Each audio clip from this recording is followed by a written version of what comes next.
Tlapouali chino, Herbert Allen Giles. Se tonati nin tlakak okiku sewaka, keman yeyoak otemiki vaka moskaltia ajas, itepos, iwan nin vaka opehki patlana iwan olla.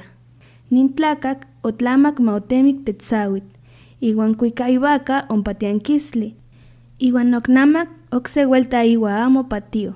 Okakamelo itomi ika se tlakemet iwan okmama ikotlapa. Keman tlahko ohtli kanichan, okikta se wehwei totoli, ma tlakuahtok se sihtli, oasi ika totoli iwan okiktak kemamanso.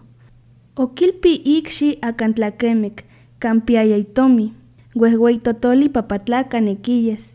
Keman nin tlakak omatzetzelo opatlanki neka totoli, oya ika itlake iwan nochi tomi. Iko panok, kihtowa nin tlakak keman tlapowa tlan omochi. Amo okmati makamo kuali neltokas kema se temikilis. Iwa amo okmati makamo kuali kuikas intlamantli makasi noktli. Yulka makpia nawi ikxi amo patlani.